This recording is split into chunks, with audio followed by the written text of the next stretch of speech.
Donc, les rendez-vous de la FGM, c'est en fait des événements qu'organise la Fondation du Grand Montréal, que ce soit en ligne comme celui-ci ou en personne.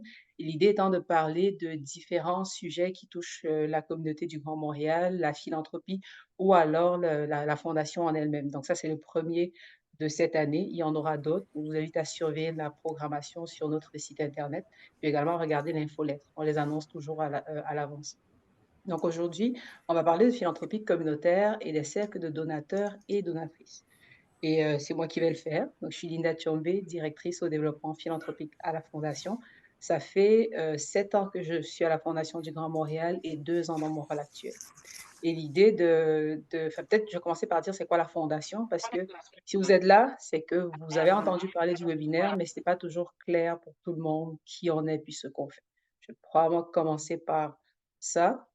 Donc, la Fondation du Grand Montréal est une fondation communautaire. Donc, en fait, elle fait partie d'un réseau de près de 200 fondations à travers le Canada, dont plus d'une dizaine au Québec. Donc, c'est le milieu d'affaires, le milieu communautaire à l'époque, en 2000, qui a choisi de doter Montréal de sa fondation communautaire. Celle de Québec existait déjà à l'époque. Puis, dans le Canada anglais, c'est un modèle qui était déjà très développé. Donc, c'est comme ça qu'a vu le jour la Fondation du Grand Montréal. Et en tant que fondation communautaire, il y a trois principaux axes à sa mission. Donc, c'est mobiliser les ressources philanthropiques et c'est essentiellement en offrant des services aux organisations, aux OBNL, aux entreprises et aux individus également dans leurs projets philanthropiques. C'est aussi catalyser des initiatives et des partenariats comme Fin Zéro qu'on a lancé il y a quelques années maintenant, le partenariat climat également, ou alors en contribuant à d'autres initiatives comme le projet d'impact collectif, le PIC de Centraide du Grand Montréal. Et enfin, c'est diffuser des connaissances sur les enjeux communautaires. Et d'ailleurs, les rendez-vous de la SGM s'inscrivent dans cet axe de diffuser les connaissances. Mais on a également nos signes vitaux qu'on publie chaque année ou aux 2 ans, dépendamment de la programmation. Et on va prendre en détail un enjeu du Grand Montréal et en parler. Donc, nos interventions, on me demande souvent c'est quoi notre cause. Notre cause, c'est le Grand Montréal. Donc, on n'en choisit pas une au détriment de l'autre, c'est vraiment le Grand Montréal. Et on s'appuie sur les objectifs de développement durable de l'ONU pour nos actions. Mais comme il y en a plusieurs et que souvent les actions recoupent plusieurs ODD, comme on les appelle, on les a regroupées en 6 grandes thématiques d'intervention. Donc, la culture, la santé, l'éducation, l'équité sociale, la diversité et l'inclusion, ainsi que la transition écologique. Donc, avec ces 6-là, on couvre à peu près tous les enjeux sur le territoire. Maintenant, avant de commencer, puis de rentrer dans le vif du sujet, je viens d'avant, j'aurais ça savoir qui est là, pourquoi vous êtes là, ce que vous attendez de ce webinaire. Donc, je vais demander à ma super collègue Marion, sans qui je ne serais rien aujourd'hui, de de projeter un sondage que je vous invite à remplir, juste pour me donner une idée, en fait, de vos attentes, puis être capable d'y répondre aussi efficacement que possible.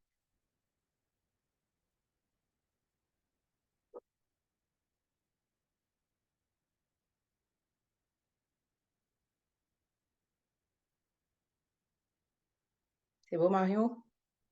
Ça rentre? Oui, la moitié a déjà rempli. Super. On laisse encore quelques secondes aux gens comme moi qui ne savent pas quoi choisir.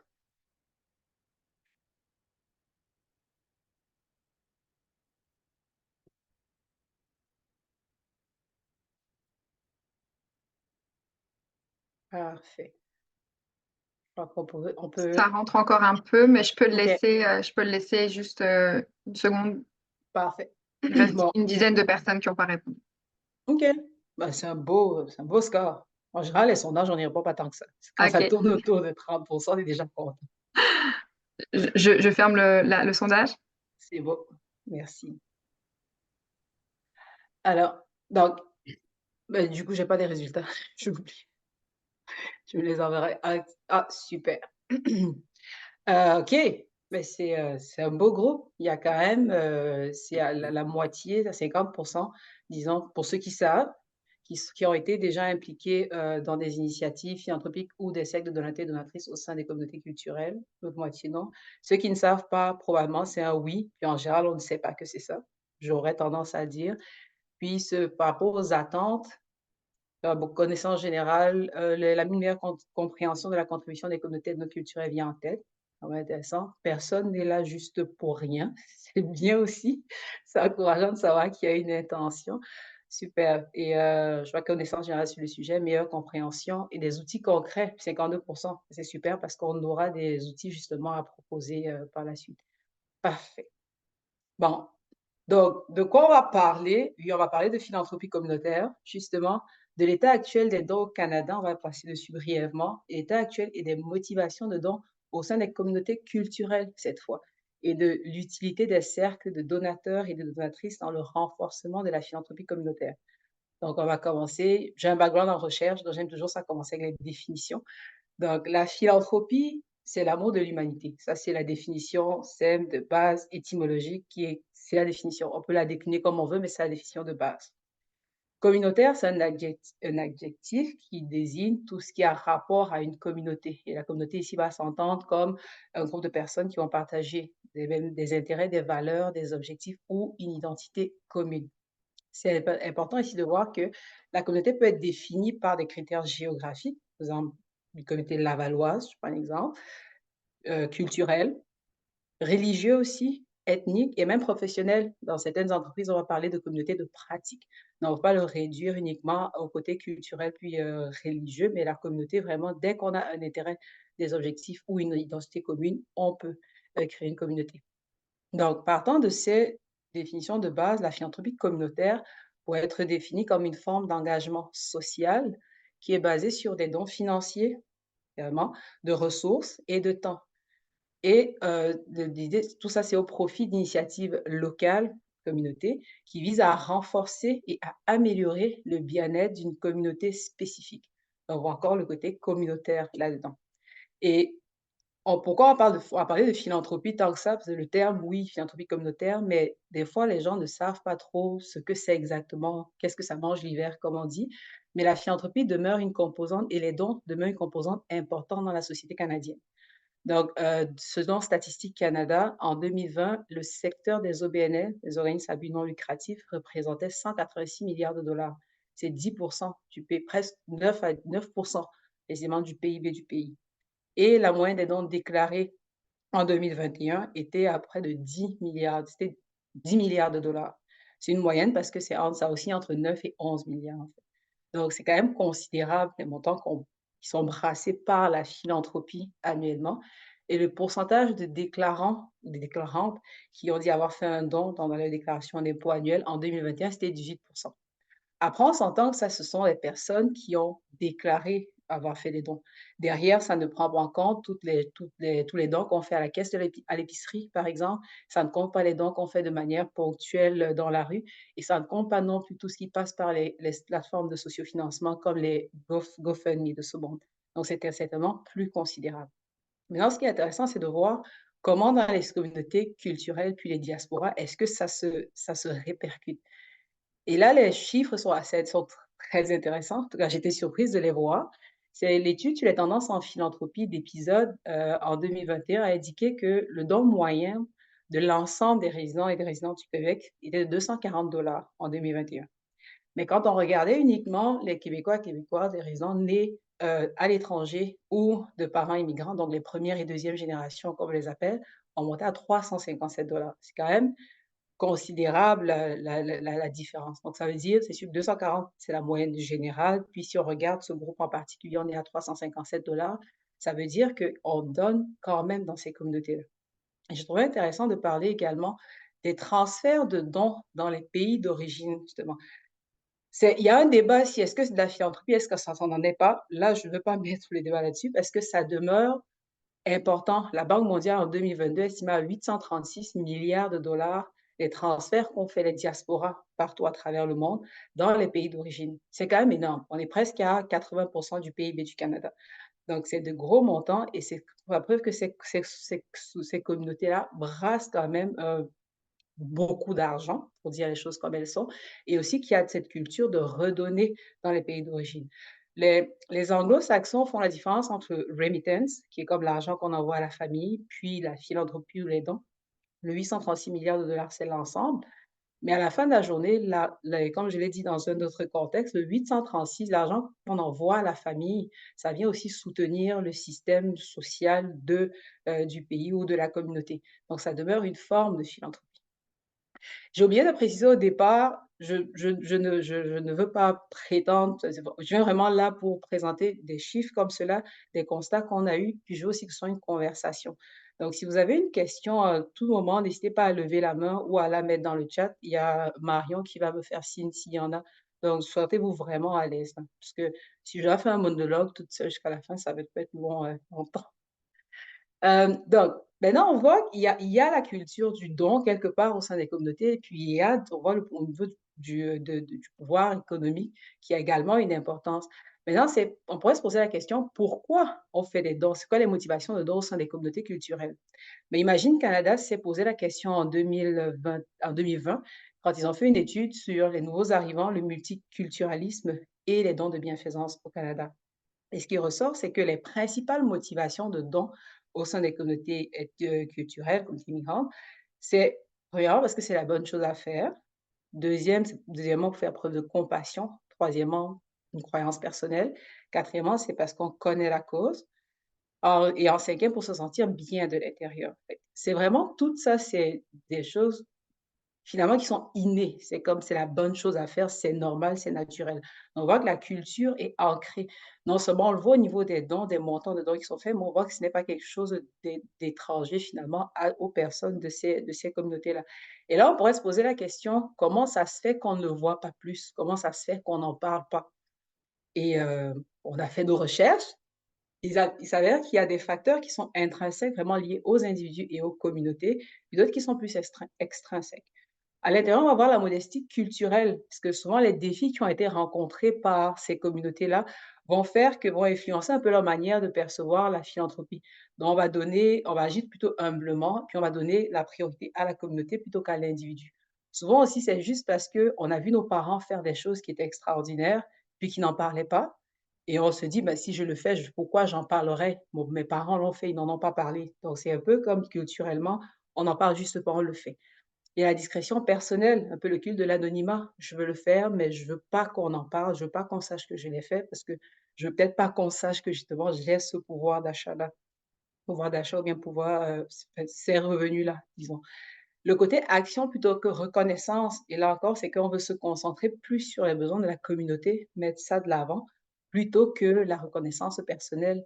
Puis il y a les croyances religieuses, puis c'est une réalité parce que les philanthropes des communautés culturelles vont souvent percevoir leur engagement, on l'a vu à 56 dans l'autre diapo, comme une expression en fait de leur engagement spirituel. Puis on dit souvent que c'est que la main gauche donne, la main droite ne doit pas être au courant, ou c'est l'inverse. Mais ce qui est ça, on ne veut pas en parler, on va juste le faire. Et ça, c'est un peu comme au sein des communautés, des individus des communautés, ce qui peut se produire. Maintenant, il y a des facteurs extrinsèques également. Et donc là, c'est sûr que c'est un peu l'œuf et la poule de est-ce que ce qui se passe des facteurs extrinsèques influence les facteurs extrinsèques ou l'inverse? Ça n'est pas la question. Mais des facteurs qu'on voit, c'est les stéréotypes et les préjugés. La réalité, c'est les stéréotypes vont influencer la manière dont les actions philanthropiques des communautés culturelles sont perçues. Il y a aussi, par exemple, des stéréotypes persistants sur les capacités de ces communautés à avoir contribuer de manière significative dans la communauté. Il y a le manque de visibilité. On se dit on ne sait pas ce qu'on ne voit pas. Et tant qu'on ne le voit pas, qu'on n'en parle pas, bon, on ne saura jamais. Si la médiatisation est haute, on va toujours être moins sur ces groupes-là. Donc, ça vient un peu va me rendre moins connue, on va moins en parler. Oh, je vais y arriver. Je pense que je vais boire un verre. Un verre au-dessus une gourde. Il y a également les biais de validation sociale, parce qu'ils vont un peu influencer la perception des groupes dominants. Et là, c'est que dans les groupes dominants, ça va être plus susceptible qu'on perçoive, en fait, qu'on reconnaisse et qu'on célèbre les dons, et qu'on sous-estime, c'est vraiment un biais, on l'a dit, c'est pas de fait de manière volontaire forcément, qu'on sous-estime la contribution des communautés culturelles à la philanthropie. Donc, je vais m'arrêter là dans un premier temps. Est-ce qu'il y a des questions? Oui, absolument. Dans le chat, il y a des questions. OK. Alors, je vais commencer.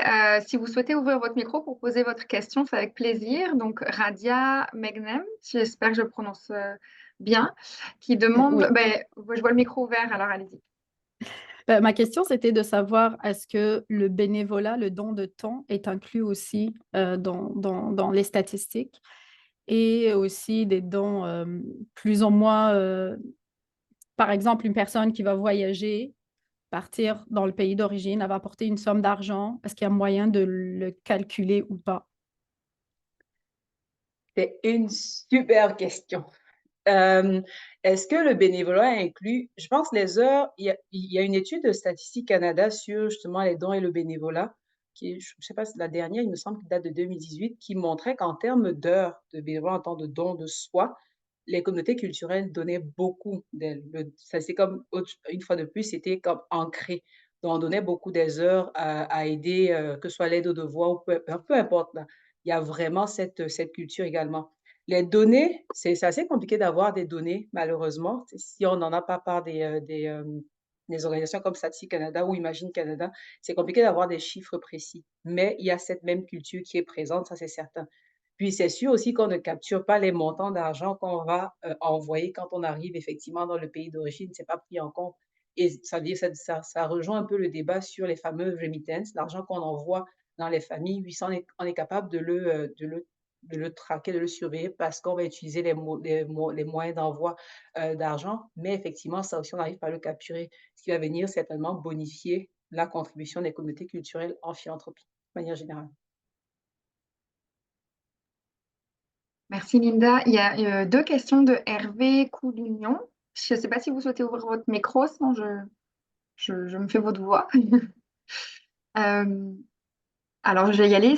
Ouais, ok, allez-y. Allô? Est-ce que vous m'entendez? Allô? On vous entend de Est-ce que vous loin. m'entendez? Ok.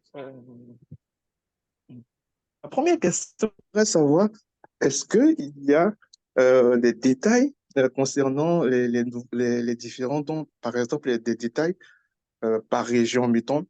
Est-ce que vous pouvez nous dire combien, par exemple, la communauté hispanique envoie à l'extérieur du Canada comme don pour la philanthropie? Combien est-ce que la communauté, mettons, italienne ou les afro-descendants, combien est-ce qu'ils envoient? Est-ce que vous avez ce niveau de détail-là? Ça, c'est ma première question. Ma seconde question, c'est est-ce que, il y a des actions qui sont faites ou qui sont mises en place pour encourager, pour inciter les communautés ethnoculturelles à la philanthropie? Merci. OK. Pour la première question sur le détail, le détail par communauté, c'est sûr, c'est compliqué c'est difficile à tracer par, je rectifie. À partir du Canada seul, c'est sûr que c'est compliqué, comme par pays. La Banque mondiale, là sont les chiffres, le montant que j'ai annoncé, c'est un montant de la Banque mondiale. Puis ils ont regardé, on peut voir par groupe effectivement, par groupe, dans le globe, par continent entre guillemets. Donc on a combien va en Asie, combien va en Amérique latine, Amérique, centrale et les Caraïbes, puis combien va au Moyen-Orient, puis en Afrique. Donc on va partager également la source de l'étude qui annonce avec ces chiffres-là. Maintenant, du Canada précisément, combien part dans chacun des pays, ça c'est plus compliqué à mesurer parce que c'est pas des statistiques qu'on a. On est obligé de faire des corrélations, puis de s'appuyer sur des chiffres qui sont plus, à haut niveau, puis qui sont validés et on fait comme la déduction de ce que ça représente. Par exemple, j'ai parlé tantôt des diasporas, le 836 millions de dollars, c'était l'ensemble des diasporas. On pourrait me dire, mais oui, pourquoi? Qu'est-ce qui fait dire que c'est des communautés culturelles autres que le groupe majoritaire? Mais c'est parce que si on regarde ne serait-ce qu'au Canada, l'immigration des 10, 20 dernières années, c'est beaucoup Asie, justement, Amérique latine et centrale, puis Afrique et Moyen-Orient. Donc, c'est comme ça on fait des corrélations, on fait des déductions, mais les chiffres précisément, on ne les a pas. Puis c'est sûr que ce serait intéressant de les avoir. Il y a des études, une par-ci, une par-là, mais une qui s'appuie comme sur le sujet à 100%, il n'y en a pas beaucoup. Pour la deuxième question, c'est qu'est-ce qu'on fait pour encourager? Je crois que des webinaires comme celui-ci, c'est justement ça. Le problème, c'est pas tant que ça, encourager la philanthropie, parce que je crois que la philanthropie existe déjà. La vraie question, c'est comment la mettre de l'avant, puis la renforcer. Donc, c'est ce qu'on essaye de faire à travers des webinaires comme celui-ci, mais aussi à travers les conversations qu'on a avec les organismes communautaires, avec les individus qui veulent mettre en place des choses au sein des communautés. Donc un peu on en parlera tantôt, le côté autonomisation auquel on veut contribuer. J'espère que ça répond à la question. Merci. Merci, André Fauché. Si vous souhaitez ouvrir votre micro, merci. Oui, merci. Est-ce que vous m'entendez bien? Oui. Oui, d'accord. Alors, on sait, on reçoit alors, régulièrement les études d'épisodes, là, spécialement pour les dons au Québec, là, à peu près aux 2 ans. Donc, on est quand même assez au fait de ces études-là. Par contre, ça m'a toujours intriguée.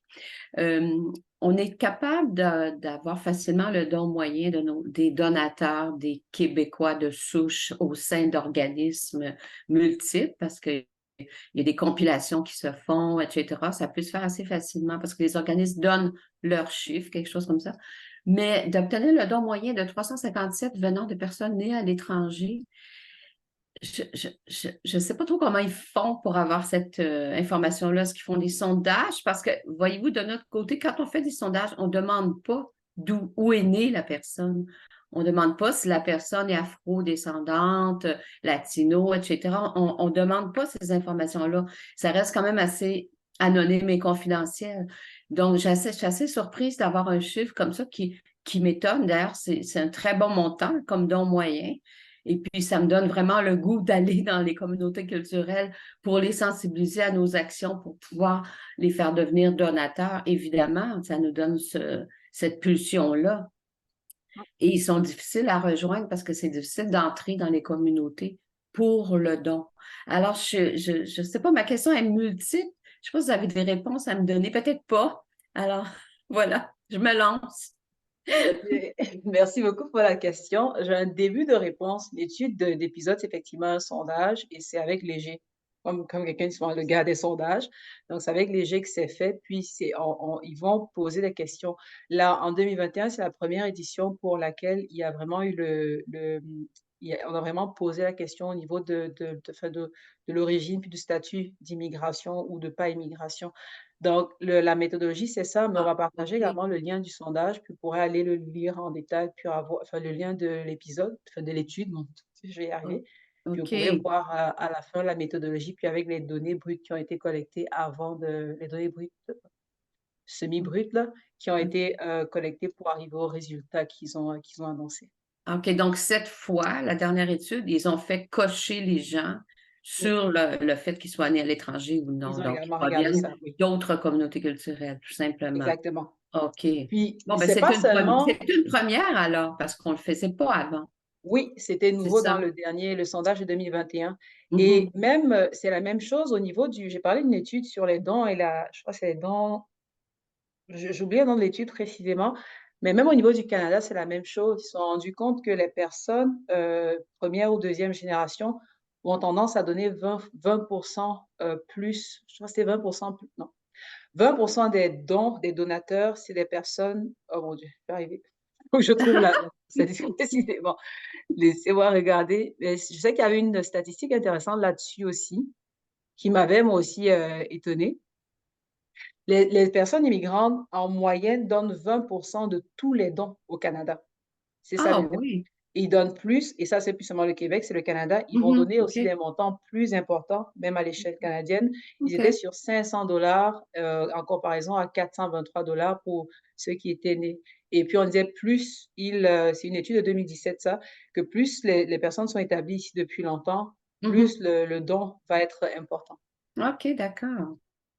Donc, on comprend que avec le temps, plusieurs communautés culturelles se sont sensibilisées à l'ensemble des grandes causes de ce monde, dans le fond.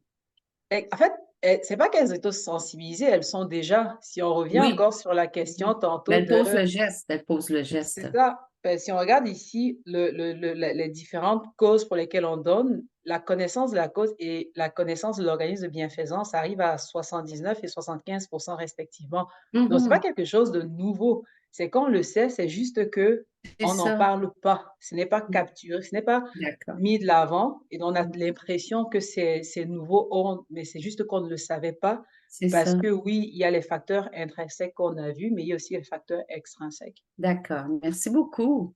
Avec plaisir.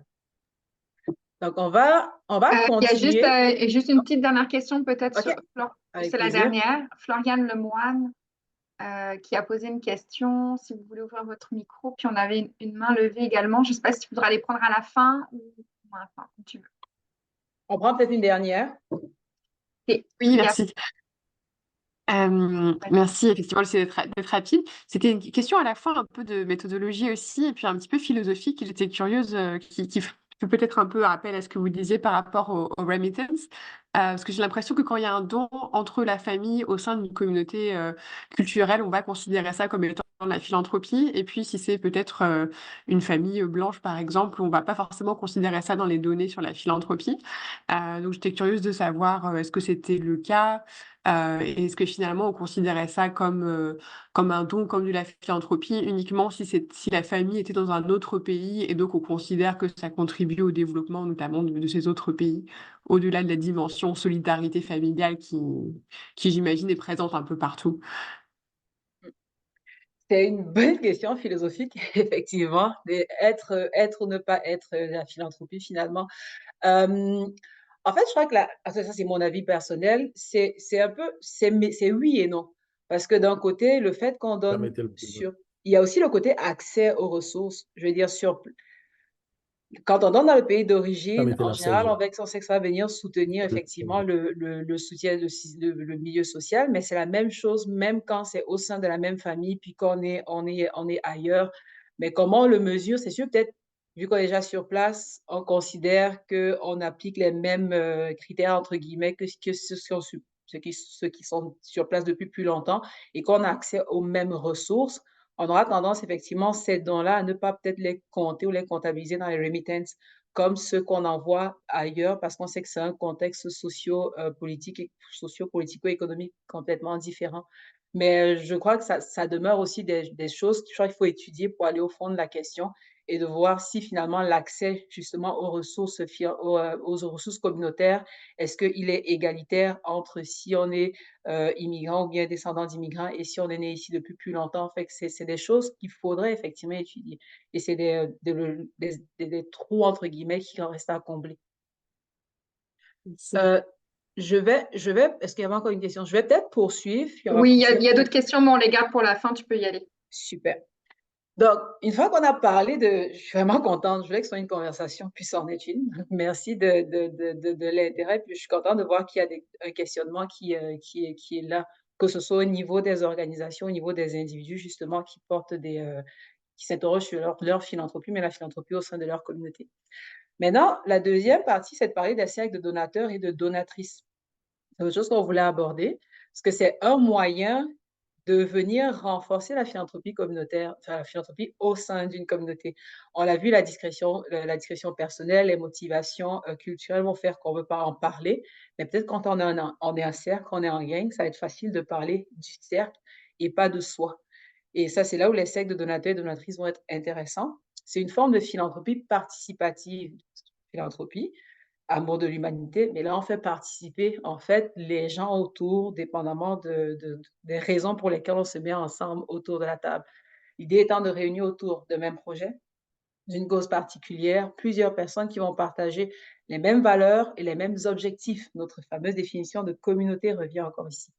Et les dons vont être faits pour soutenir différentes causes ou différentes organisations. Mais on va avoir plusieurs modèles, en fait. On a des cercles au sein d'organisations. Pensez un peu comme les cercles souvent de fidélisation. Je pense par exemple à tous les jeunes philanthropes au sein d'institutions muséales. Donc, il y a des cercles qui sont comme vraiment créés même par l'organisation dans le but de soutenir l'organisation, mais autour d'une communauté de jeunes, une communauté de personnes qui ont fait des legs testamentaires, etc. De l'autre côté, il y a les cercles autonomes. Donc, c'est vraiment des personnes qui se réunissent, qui prennent la décision elles-mêmes, puis qui choisissent la cause qu'elles vont soutenir. Et il y a plusieurs formes, plusieurs modèles, plusieurs approches qui sont possibles. Là, je vais rapidement en présenter quelques-unes. À Montréal, il y a le 100 Women Who Care. Ça fait partie d'un mouvement global, le 100 Who Care. L'idée, c'est que 100 personnes ou plus, 100 femmes ou plus dans le cas de Montréal, se réunissent, chacune donne un certain montant, puis la cagnotte est versée à un organisme. Puis se réunissent plusieurs fois au courant de l'année. Donc ça, c'est un modèle. Le fonds collectif plus proche de nous, notre cœur, la Fondation du Grand Montréal, le fonds collectif Femmes Action Montréal, c'est un autre modèle où c'est plusieurs femmes qui sont réunies, puis qui décident, s'engagent à verser 1 000 ou 1 500 $ pendant 3 ans pour soutenir des initiatives pour les femmes et les filles sur le Grand Montréal. On voit encore l'aspect communautaire. Dans le Grand Montréal, femmes, donc c'est comme le côté communauté, on le voit aussi. On a les fonds Chipa, ça c'est particulier parce que on a également l'aspect communautaire, parce que c'est la communauté ici italienne, italo-descendante, où c'est des personnes qui vont créer comme des fonds à la Fondation du Grand Montréal, c'est l'équivalent un peu de leur mini-fondation privée, chacun crée le sien, mais l'idée c'est de tous vont soutenir des bourses d'études pour des étudiants d'ascendance italienne. Donc c'est vraiment l'objectif global, le même but qu'on poursuit, c'est soutenir ces étudiants-là. Et un peu plus loin, aux États-Unis, on a le Latino Giving Circle qui est basé à Rochester, à New York, et eux, c'est vraiment soutenir la communauté latino dans cette ville-là. Le Black Giving Circle, qui, eux, c'est pour la communauté noire, et eux, ils sont, il me semble, je ne sais plus si c'est à Hartford qui sont basés, donc dans l'État, je ne sais plus c'était quel État, quelque part aussi aux États-Unis. Et c'est pas forcément lié, quand on parle de communauté, c'est pas forcément lié à la culture ou à l'origine ethnique, mais ça peut aussi être l'âge.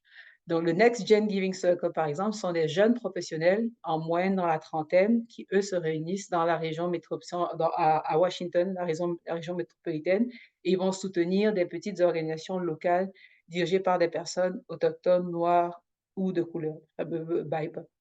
Il y a des avantages, en fait, à avoir des cercles de donateurs et de donatrices. Puis, il y en a qui sont plus au niveau collectif et au niveau individuel. Au niveau collectif, il y a la mise en commun des ressources. Et finalement, on parle d'impact, on mutualise les ressources, puis on est capable d'avoir un impact, d'aller chercher un impact qui est plus important que si chacun avait fait son petit don tout seul.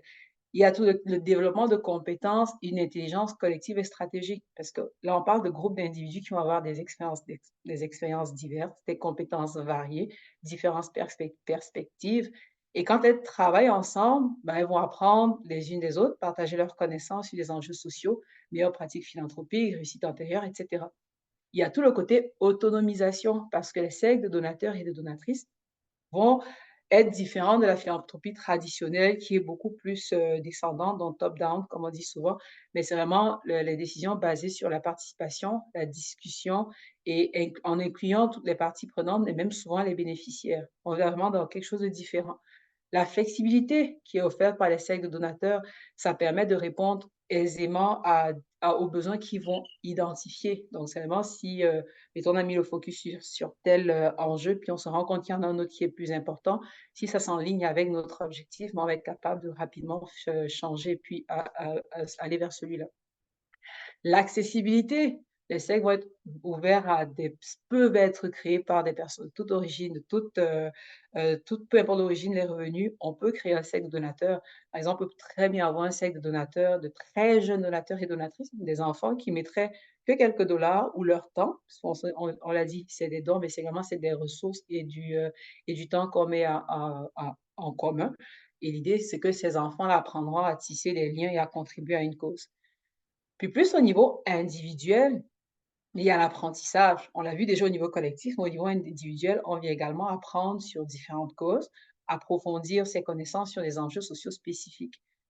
Du réseautage, on vient avec en fait, une personne qui en invite une autre, puis le cercle grandit, mais ça fait tout un réseau de personnes qui partagent les mêmes valeurs, les mêmes intérêts philanthropiques qu'on est en train de bâtir.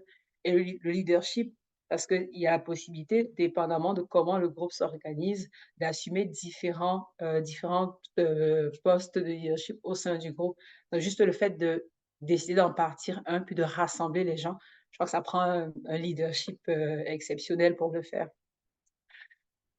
Maintenant, on pourrait le voir et puis se dire, mais c'est tellement intéressant, tout le monde pourrait faire ça, tout le monde devrait faire ça. La réalité, c'est que quand il y a des personnes qui se rassemblent, ça prend toujours, oui, un bon leadership, mais ça prend toujours de la patience, ça prend toujours un doigté. On peut facilement déraper si les choses n'ont pas été très claires au départ ou même au cours de route. Donc, il y a quelques clés de succès pour qu'un cercle de donateurs et de donatrices réussisse vraiment. Et une parenthèse que je n'ai pas faite, c'est on a choisi de parler de cercle de donateurs et de donatrices pour faire la différence. En anglais, c'est Giving Circle, cercle de dons tout court. Mais on ne voulait pas qu'il y ait de confusion avec les systèmes plus ou moins légaux, pyramidaux de plusieurs personnes qui donnent, puis on a dit qu'on va aller dans le cercle de donateurs et donatrices pour que ce soit très clair, qu'on ne parle pas qu'il n'y ait pas de confusion. Dans les cas du succès d'un cercle de donateurs et donatrices, ben, c'est déjà la cohérence et la constance dans le leadership. Je pense que c'est important. Parce qu'au départ, on commence le cercle, on a une idée en tête, puis on a quelqu'un qui lead ça, puis ça va bien. La personne n'est plus là, puis les membres qui sont joints au début ne savent plus trop exactement sur quel pied danser. Donc, c'est important qu'il y ait une certaine constance dans le leadership. Et ça, cette constance va être possible quand la mission est claire. Donc, qu'il n'y a pas de confusion, qu'on sait exactement pourquoi on s'est réunis, qu'on sait ce qu'on va atteindre comme objectif dans le cercle, ça aide beaucoup. Ça évite des questionnements au bout de «Oh, mais on pensait qu'on ferait ça ou bien qu'on ferait plutôt ça», mais on le fixe dès le départ. Le fait également de soutenir diverses organisations. À moins, bien sûr, que le cercle soit créé pour une organisation spécifique, ça peut être le cas. L'idée, c'est que dépendamment du processus de subvention, si on est dans une formule je vais dire en anglais, de winner takes all, on peut winner takes all, c'est un peu comme si on a, mettons, un système de vote, la première organisation arrive à 12 votes, puis la deuxième à 11 votes, puis on donne toute la cagnotte à la première. Oui, c'est un système démocratique, mais je crois que pour les personnes qui auraient éventuellement proposé la deuxième organisation, ou bien pour l'organisation elle-même, ça peut créer un sentiment d'injustice au sein des membres. Donc, c'est pour ça que c'est important de bien réfléchir au mode de subvention aussi et de penser si on veut soutenir une seule organisation ou plusieurs. Le respect et le réalisme, c'est une autre chose. Le respect de chacun.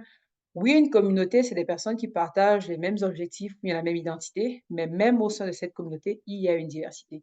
Je prends l'exemple, on parle souvent de la communauté noire, mais c'est les communautés noires. Parce qu'à l'intérieur des communautés noires, par exemple, il y a les communautés haïtiennes, africaines, caribéennes, c'est très varié.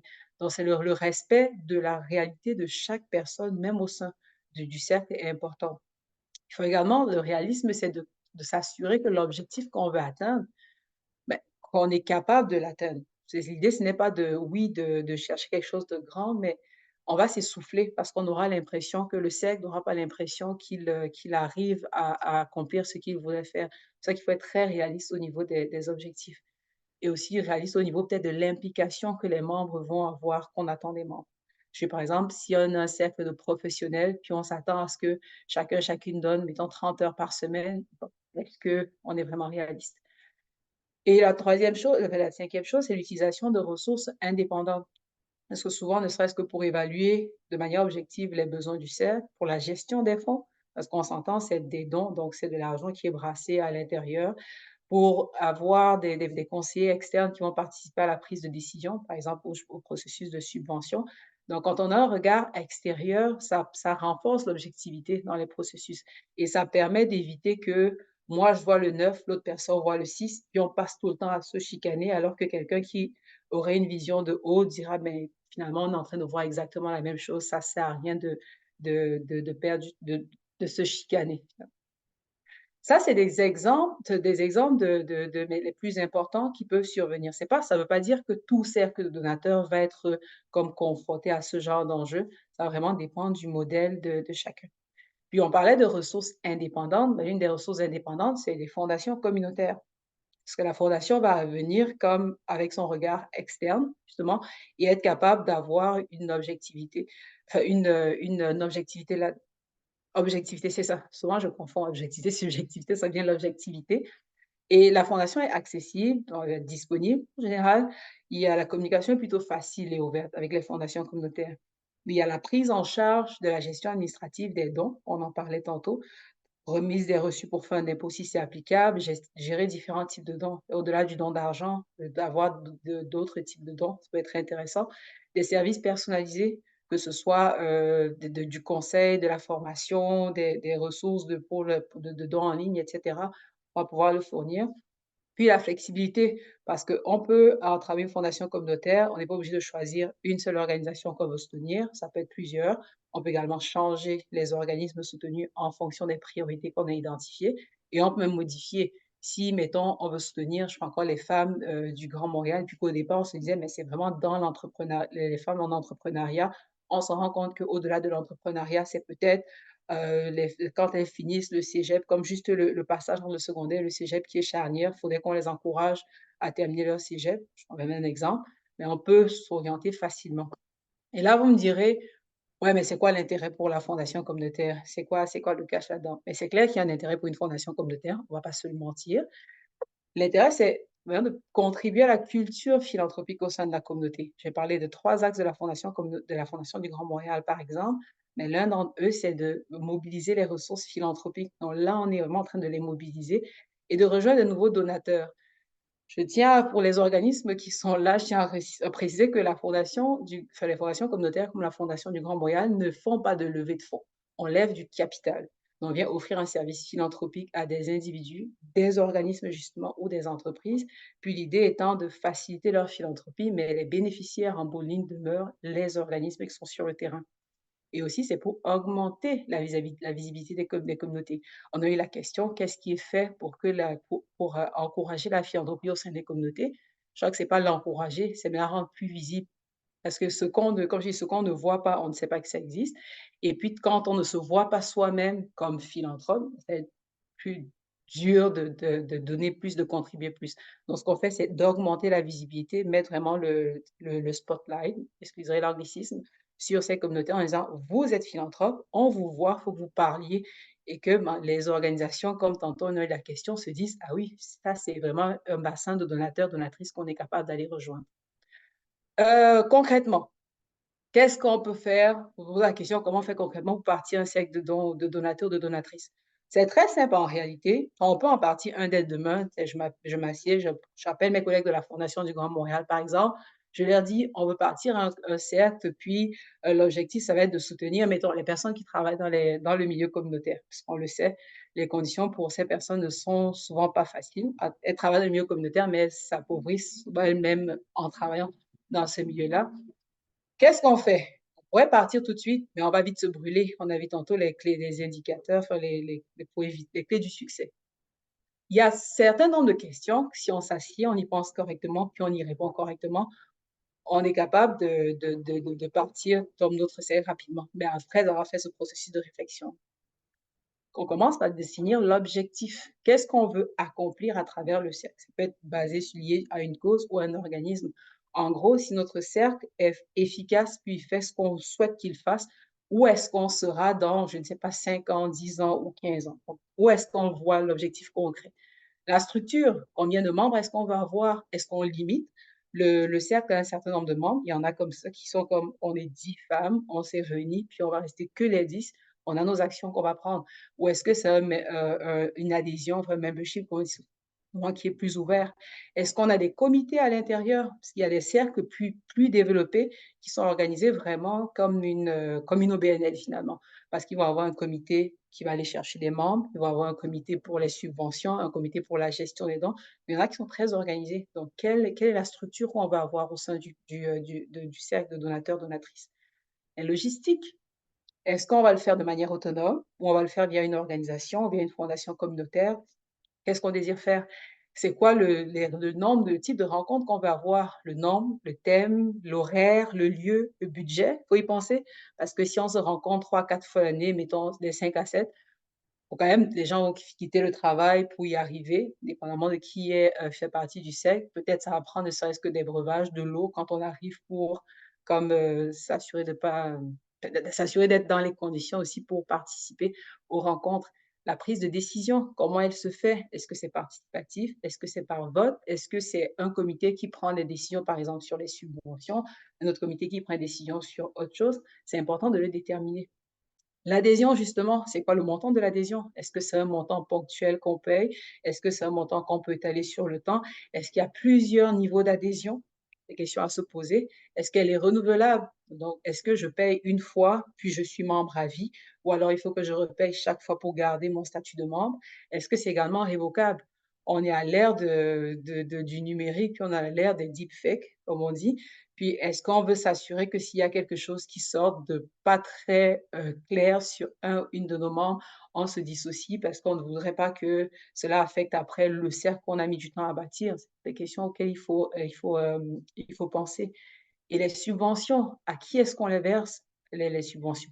Comment est-ce qu'on choisit les organisations qui vont les recevoir, les organisations ou les personnes? Parce qu'il y a des cercles qui versent des dons, par exemple, aux entrepreneurs. Donc, c'est différents modèles. C'est quoi le montant qu'on veut verser comme subvention? Est-ce qu'il est bloqué? Est-ce que c'est peu importe, on le détermine? Et est-ce qu'on le verse de manière pluriannuelle? C'est que le milieu communautaire demande, par exemple, de plus en plus que ça les aide quand ils savent que les subventions sont pluriannuelles, plutôt que d'avoir à courir d'une année à l'autre pour chercher des subventions. Donc, en général, une fois qu'on a répondu à ces questions-là, on est comme bien, on est comme les 7 là, on peut y aller. Et bien sûr, souvent, on va pas toutes répondre en un jour. Si je prends encore le cas de mes collègues, on est très fin, une équipe de collègues super fin, mais si ça nous prendrait 2 jours, on ne serait pas capable peut-être de trouver les réponses à ça tout de suite. Ça va être aussi, itératif. Donc il y a des choses auxquelles on va répondre aujourd'hui. On va peut-être savoir combien de membres on veut avoir, puis rassembler les membres pour déterminer ensemble la logistique. Donc c'est pas non plus, comme figé dans le marbre, ça va aller, de manière évolutive, puis probablement qu'il y a une question à laquelle on va répondre, puis il y a une autre qu'on fera en cours de route, mais c'est important de garder ça en tête. Donc, si je veux résumer, la culture du don, on l'a vu, elle est ancrée au sein des communautés culturelles. C'est pas nouveau, ça existe depuis longtemps, donc c'est pas subitement on n'apprend pas la philanthropie aux communautés culturelles. Elles savent déjà ce que c'est la philanthropie, elles la pratiquent déjà, si je peux dire ainsi. Il y a la possibilité de mobiliser cette philanthropie à travers les cercles de donateurs et donatrices, parce que là, au lieu de mettre de l'avant une personne, comme c'est la crainte qu'on a vue, on est en train de mettre de l'avant tout un cercle. Et aussi la diversité des modèles qui existent fait que c'est possible de trouver, en fait, de faire un peu son menu, comme un buffet, de trouver ce qui, fonctionne le mieux pour chacun. Et il est possible d'être accompagné par une fondation communautaire pour partir ou faire vivre son cercle de donateurs et de donatrices. Et je finirai avec une citation de Darren Walker, ça c'est une traduction libre, donc si quelqu'un a une autre traduction, ne me jetez pas la pierre. Darren Walker, c'est le PDG de la fondation Ford. Ça. Il dit que la philanthropie est une partie intégrante de notre identité. C'est une reconnaissance de notre interconnexion et un engagement à créer un monde où chacun peut s'épanouir. Je vous remercie pour votre attention, puis là, on va pouvoir passer aux autres questions auxquelles on n'a pas répondu. Merci Linda, bravo. Je vais reprendre les questions de tantôt. Il y en avait 2, 3 qui étaient en suspens. J'avais Frédéric Pierre qui peut-être veut prendre la parole, qui posait une question sur les secteurs et les causes qui ont été les plus financés les 5 dernières années. Je vous laisse parler si vous voulez préciser votre question. Oui, merci à tous et puis merci pour cette présentation assez fluide et claire. Moi, je représente le Chantier d'Afrique du Canada, Chafrique, et puis on était bien contents de, d'écouter ces chiffres-là par rapport à la participation de la diaspora et de la communauté culturelle dans dans les causes. Par ailleurs, ma question justement est relative au secteur d'activité. Donc, on aimerait plus savoir quels sont les secteurs qui ont été les plus financés ces dernières années, parce que en réalité, il y a un autre enjeu, c'est que des fois, les communautés sont en train de financer des projets, des causes qui peut-être ne sont pas des causes portées par les mêmes communautés. Donc, la première chose, c'est quelles sont les causes qui ont été les plus financées et puis comment on peut adresser l'enjeu communauté et cause. Merci. Une grosse question, c'est une petite question qui en est une énorme, effectivement. Je pense je pense pas au Québec puis au Canada de manière générale, les causes qui arrivent en tête, on les connaît un peu, c'est beaucoup la religion, jusqu'à preuve du contraire, parce qu'on donne beaucoup à travers les églises, les églises, les lieux de culte de manière générale. Et d'ailleurs, les communautés non culturelles le font aussi, les communautés culturelles le font aussi beaucoup, donner à travers le lieu de culte. Il y a la santé et l'éducation. Je crois que c'est les 2 qui sont comme en général en tête là, enfin, c'est une réalité. Maintenant, comment s'assurer qu'on ne redonne pas à ces mêmes causes? Je pense qu'après, il faut voir. On peut pas là, une fois de plus, c'est quelque chose qu'on ne peut pas dissocier. Parce que je peux dire: «On donne beaucoup en santé», mais est-ce que ça veut dire qu'il faut que les communautés culturelles arrêtent de donner en santé et puis qu'elles donnent ailleurs? Par contre, il faudrait voir peut-être le type d'organisme auquel on donne. Parce qu'une grosse partie quand même du secteur des OBNL, le fameux 9% du PIB du Canada, c'est ce qu'ils appellent les organismes je crois que c'est gouvernementaux qu'on dit. C'est les fondations d'hôpitaux, des fondations d'hôpitaux, les fondations universitaires, qui sont comme liées d'une certaine manière des gouvernements. Donc, faudrait voir, et les OBNL, c'est une plus faible partie. Au lieu d'aller sur les causes auxquelles on est en train de donner, c'est mieux d'identifier, enfin la clause globale, c'est mieux d'identifier dans la communauté, c'est quoi les éléments précis qui sont moins financés, puis sous-financés, et puis effectivement de partir pour répondre à cet enjeu spécifique. Parce qu'on dit santé, santé, c'est large. Ça part de la recherche pure, la recherche appliquée, la recherche clinique. Il y a tellement d'enjeux que si on veut regarder juste comme ça et si on veut éclater en fait les dons, ça va faire plusieurs lignes. Genre la manière, puisque ce sont des gens qui sont au sein des communautés et qui se lèvent pour créer des cercles justement pour répondre aux besoins de la communauté. La bonne chose à faire par la philanthropie basée sur la confiance, c'est de consulter les organismes au sein de ces communautés-là pour voir où sont les enjeux les plus criants et de créer des fonds qui vont, des cercles, autant pour moi, qui vont y répondre. Merci. On a une question de Francine Veilleux concernant les Premières Nations, si vous souhaitez prendre la parole. Oui, bonjour. On parlait des ethnies, on parle beaucoup d'immigration, mais les Premières Nations n'ont pas immigré, elles étaient là avant nous. Est-ce que quand vous faites quand vous regardez les statistiques, est-ce que c'est des statistiques groupées chez les Canadiens ou elles appartiennent à d'autres ethnies? Est-ce que c'est Euh, clair réponse dans ma Je crois que question? je vois la question, mais il n'y a pas des études que j'ai lues, des statistiques que j'ai consultées. Il n'y avait pas une différenciation entre les Canadiens, donc justement les Premières Nations qui étaient là depuis fort longtemps avant nous tous. Il n'y a pas de différenciation entre eux puis ceux qui sont établis plus tard. Donc, il y a effectivement la différenciation entre les dernières vagues d'immigration qui sont récentes. Donc, c'est eux que entre les Canadiens dits de souche et les peuples, les Premières Nations. Mais ce serait quelque chose d'intéressant à voir parce que là aussi, et là je parle ma petite connaissance, c'est pas quelque chose qui est non plus, je pense, nouveau dans ces communautés-là. L'entraide, c'est quelque chose qui existait déjà.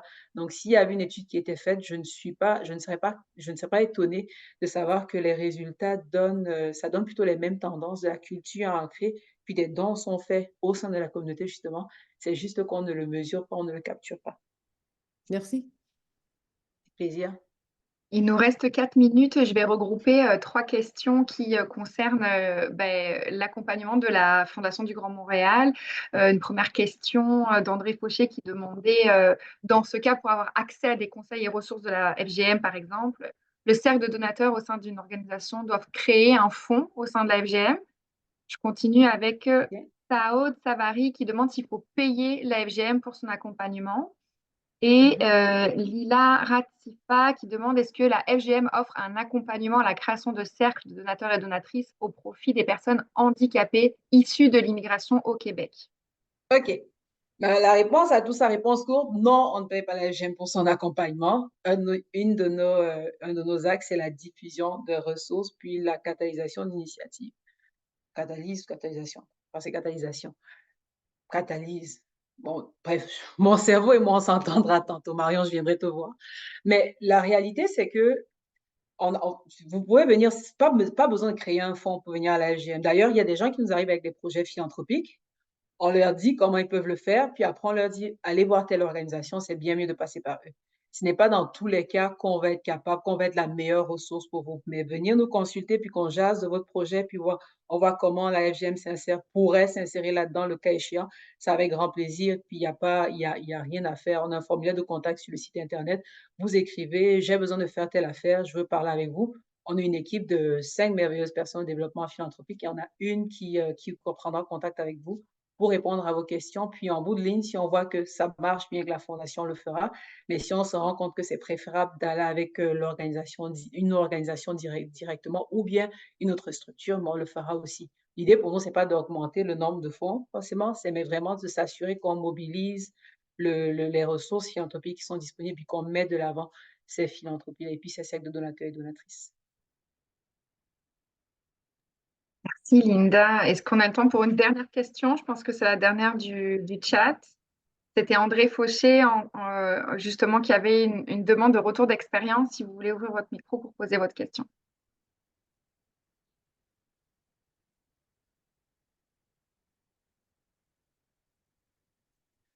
Sinon, je Ah, la... Oui, OK, c'est bon. oui, excusez-moi, j'avais baissé le tout. Alors oui, c'est ça. Justement, nous, de notre côté, on est en train de réfléchir à cet aspect-là, là, de créer un cercle au sein même de notre organisation. Donc, qui serait comme géré, en guillemets, par nous-mêmes. Et pour intéresser les donateurs, on va dire d'intérêt, là, c'est-à-dire donateurs individuels majeurs, aussi pour les sensibiliser aux legs testamentaires, etc. Alors, je suis en train de travailler là-dessus, là, entre autres, avec une sélection dans notre base de données, des relations donateurs, etc. Franchement, on pense pouvoir le faire au sein même de cette année.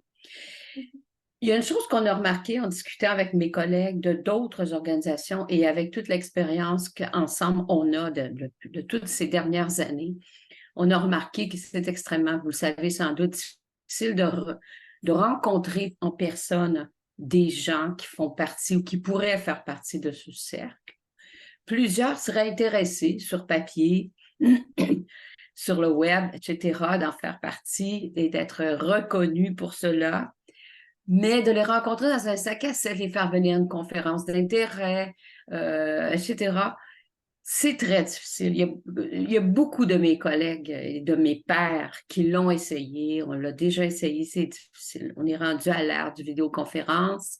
Ça serait peut-être la meilleure façon. Est-ce qu'il y en a parmi vous qui nous écoutent, qui auraient des expériences positives à cet effet-là, à nous partager, même si on a peu de temps, à la limite qu'on reste en contact, pas qu'on se les partage individuellement? C'est la question que je pose.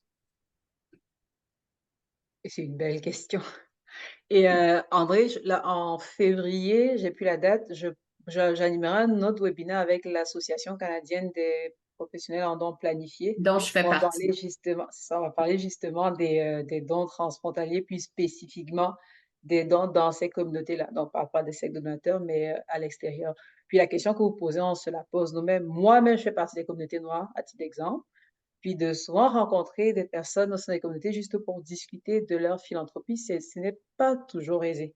Mais je crois que souvent aussi, on ne cherche pas les personnes vers qui on va. On se dit que c'est les leaders, ceux qui sont les plus visibles, mais c'est pas forcément les bonnes personnes de ce que j'ai appris. Donc, c'est sûr que c'est un travail de longue haleine de bâtir la relation de confiance. Je crois comme dans n'importe quoi, mais là encore plus parce qu'il faut que la personne en donnant ait vraiment le sens de pourquoi je vais changer mes habitudes de don, par exemple, puis je vais venir m'engager avec une seule organisation. Puis on se rappelle, les cercles, souvent, c'est au sein d'une organisation, dépendamment de comment vous le mettez de l'avant. Peut-être la personne ne veut justement pas ça, qu'on soit au courant qu'elle est dans le cercle, mais qu'elle fait partie du cercle. Bref, il y a plusieurs critères à prendre en compte, mais c'est aussi beaucoup le côté culturel, puis la relation de confiance à bâtir. Donc, Mhm. je suis curieuse aussi si vous avez des ressources, des personnes qui En, me en contactent fait, en attendant. je parle pas de dons transfrontaliers, là. Je parle de Non, non, je dons à comprends. notre cause, par exemple. Tout Des à fait, je donateurs comprends. pour notre cause qui feraient partie d'un cercle un petit peu à part des autres donateurs avec des éléments de reconnaissance et puis Mmh. avec un traitement un peu spécial, tout ça. Et ces gens-là, on peut pas, c'est très difficile de les rencontrer ensemble. Exact. C'est un peu ce que j'évoque, là. Alors, s'il y a des gens qui ont des idées ou quoi que ce soit, je vous invite, on peut communiquer ensemble. Ouais. Fait que, écoutez, il est 13h02. Ben, merci beaucoup de vous être joints à la conversation. Puis on commence, poursuivez la conversation dans vos milieux, posez-vous les questions comme André. Si vous avez des réponses, n'hésitez pas à échanger. Envoyez-moi un courriel pour dire, ben, voilà ce que j'ai découvert, ça nous ferait plaisir. Puis on vous enverra, quand l'enregistrement sera disponible, on vous enverra le lien pour pouvoir le consulter, puis éventuellement le partager dans vos réseaux. Puis, surveiller la programmation pour les prochains rendez-vous de la FGM. Puis s'il y a des sujets aussi que vous pensez qu'on devrait aborder, n'hésitez pas à nous en parler. C'est pas forcément nous, l'équipe de la fondation, qui pourrait les aborder, mais on pourrait très bien avoir d'un de nos partenaires qui viennent pour en parler. Donc, merci beaucoup à vous et puis je vous souhaite une excellente fin de journée, suite de journée, après-midi et au plaisir de vous revoir chacun, chacune dans d'autres contextes certainement. Merci beaucoup.